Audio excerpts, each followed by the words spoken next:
लुधियाना का पावस प्रवास और ज़्यादा तेज़ी के साथ में आगे बढ़ता जा रहा था।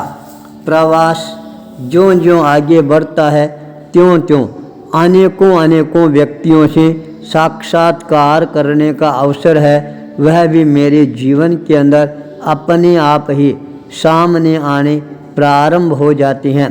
जब हमने चंडीगढ़ से बिहार किया, लुधियाना सीमा में प्रवेश किया, उस समय तेरापन युवक परिषद का अध्यक्ष धीरज सेठिया अपने पूरे के पूरे मंत्रिमंडल के साथ सेवा के लिए उपस्थित हो जाता है।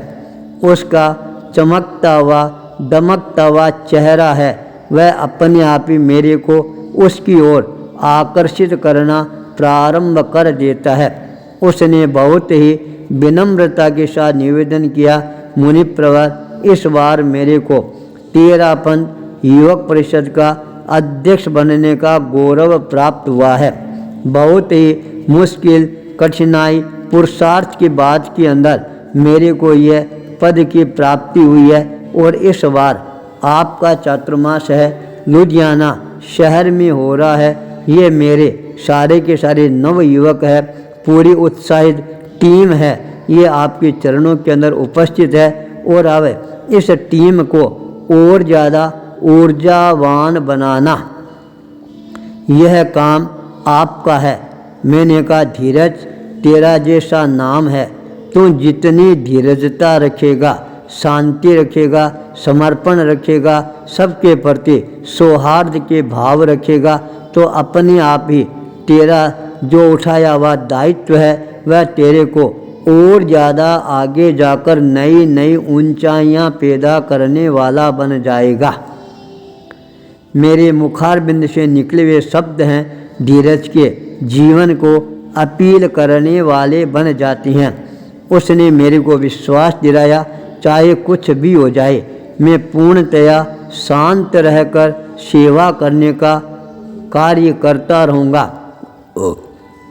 और इस बार जो मेरे को योग मिला है, मैं अपने जीवन के अंदर अपने साथियों के साथ नए नए प्रयोग है, ये भी आपके सामने प्रस्तुत करने का प्रयास करूँगा। केवल आपका मार्गदर्शन और आशीर्वाद है, ये मेरे लिए अत्यंत ज़रूरी है। मेरे को आपका आशीर्वाद और मार्गदर्शन मिलता रहा, फिर मैं किसी की भी प्रवाह नहीं करूँगा। केवल मेरा ध्यान है वह आपके आशीर्वाद और आपके दिशा निर्देशन पर ही केंद्रित रहेगा। ये मेरी पूरी की पूरी टीम है, इसने भी यह संकल्प कर लिया है, जो भी हमारे को मुनिप्रवर आदेश प्रदान करवाएंगे, उस आदेश को हम हर हालत के अंदर संपूर्ण शक्ति के साथ के अंदर पूरा करने का प्रयास करेंगे। हम किसी से डरेंगे नहीं, भिड़ेंगे नहीं और अपने रास्ते पर आगे से आगे बढ़ते ही चले जाएंगे।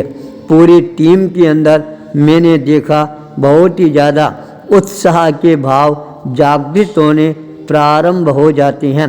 रास्ते की सेवा का दायित्व है, यह उठाना भी सहज और सरल काम नहीं होता है। प्रातःकाल जल्दी उठना, वरना नव युवक हैं, 8-9 बजे पहले तो उठने का ही नाम नहीं लेते हैं, पर पता नहीं उनके भीतर के अंदर ऐसी कौन सी चेतना का जागरण होना प्रारंभ हो जाता है। 4 बजते ही आपस के अंदर मोबाइल की घंटियां हैं, यह बजनी प्रारंभ हो गया। मैं तैयार हो गया हूँ, तू तैयार हुआ या नहीं हुआ है। अध्यक्ष का यह दायित्व भी बनता है, वह स्वयं जागृत होता है, तब अपने साथियों के भीतर भी जागरण का संदेश है, वह प्रदान करने में सफलता प्राप्त कर सकता है। स्वयं धीरज जागृत नव युवक के रूप में उभर कर सामने आया।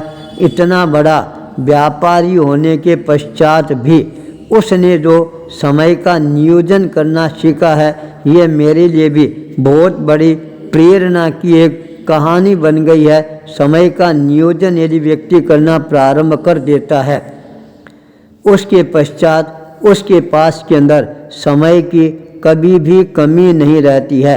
और जो व्यक्ति समय का नियोजन करना नहीं सीखता है, उस व्यक्ति के पास के अंदर मरने के लिए भी समय है वह नहीं रहता है। इसलिए मैंने ये अपने मन में दृढ़ निश्चय करने का प्रयास किया, अब मेरे को भी अपने समय का नियोजन है, किस दृष्टि से करना है, एक रूपरेखा है वह तैयार करना प्रारंभ कर लेनी चाहिए। मैंने अपने मन को संकल्पवान बनाना प्रारंभ किया। मैंने अपने मन में दृढ़ निश्चय कर रखा था, सबसे पहला मेरा जो कार्य है वह कार्य है मेरे को अपनी आत्म साधना की ओर ही अग्रसर होना है। अंतर्मुखी बनकर बाहर के जगत के अंदर मेरे को जीना है। और जब चातुर्मास लुधियाना शहर में हो ही रहा है, मेरा जो दायित्व है, कर्तव्य है, उस दायित्व और कर्तव्य से भी मेरे को विमुख होने की जरूरत नहीं है, अपितु दायित्व और कर्तव्य को और ज़्यादा निष्ठा समर्पण भाव के साथ के अंदर पूरा करने का प्रयास करना है। मैं अपनी तरफ से चाहे कुछ भी हो जाए, किसी भी व्यक्ति को नाराज है, दुखी है, पीड़ित है, ये करने का प्रयास नहीं करूँगा। मैं अपने आप के अंदर ज़्यादा से ज़्यादा संयम की साधना की ओर अग्रसर होने का जो मेरा एक लक्ष्य है, उस लक्ष्य को मैं अवश्य ही इस बार अपने जीवन में चरितार्थ करके ही रहूँगा। जब धीरे धीरे कदम लुधियाना शहर की ओर अग्रसर होने प्रारंभ हो जाता है, धीरज की धीरजता है वह भी धीरे धीरे और ज़्यादा बढ़नी प्रारंभ हो जाती है। सभी मित्रों के साथ के अंदर वह बहुत ही आदर व सम्मान पूर्वक व्यवहार करना प्रारंभ कर देता है। यदि उसका कोई अपमान कर देता है, तिरस्कार कर देता है, निंदा करनी प्रारंभ कर देता है, तब भी वह अपना संतुलन है वह खोने का प्रयास नहीं करता है। उसने अपने मन में संकल्प कर रखा था, इस चातुर्मास काल के अंदर चाहे मेरे को कुछ भी कोई भी कह दे, मैं केवल सबकी सुनता ही जाऊंगा, प्रतिक्रिया अपनी तरफ से नहीं के बराबर ही देने का प्रयास करूंगा। जब मैंने ये सारा दृश्य अपनी आँखों से देखा, अनुभव किया, मैंने सोचा जब एक नव युवक संकल्प शक्ति के साथ के अंदर इस तरह का आदर्श है वह उपस्थित कर सकता है, तो फिर तेरे जीवन के अंदर जो तुमने साधना का एक आदर्श है उपस्थित करने का संकल्प अभिव्यक्त किया है, वह संकल्प है तेरा क्यों नहीं पूरा हो सकेगा। भीतर से आवाज़ होती है, जो संकल्प व्यक्ति सच्चे मन से अपने दिल में संजोना प्रारंभ कर देता है, उस व्यक्ति के दिमाग के अंदर फिर 24 घंटा वही बात है घूमती रहती है, चाहे कुछ भी करूं, पर मैं अपने संकल्प को है कभी भी भूलने का प्रयास नहीं करूंगा। मैंने साधना के क्षेत्र के अंदर और ज़्यादा गहराई के साथ आगे बढ़ने का प्रयास किया। धीरज बराबर मेरी साधना के अंदर बहुत ही अच्छी साधक की भूमिका है, वह भी निभाना प्रारंभ कर देता है। सामाजिक दायित्व, पारिवारिक दायित्व, आर्थिक दायित्व, इन सब को संभालते हुए भी उसने जो सेवा का आदर्श प्रस्तुत किया था वह मेरे जीवन के लिए एक तरह से यादगार बनता जा रहा था। मेरी साधना धीरे धीरे आगे बढ़ती जा रही है। जब मैंने अपनी साधना का पूरा लेखा जोखा उसके सामने प्रस्तुत किया और वह बहुत ही गंभीरता के साथ मेरी बात को सुनता रहा और कहा, जो आपने योजना बनाई है, जिस संकल्प शक्ति को आपने अपने मन में संजोया है, बस आप तो उसी दिशा के अंदर अपने चरणों को गतिशील है वह बनाते चले जाएं। आप ये कभी भी नहीं सोचे मेरे साथ के अंदर कोई जुड़ेगा।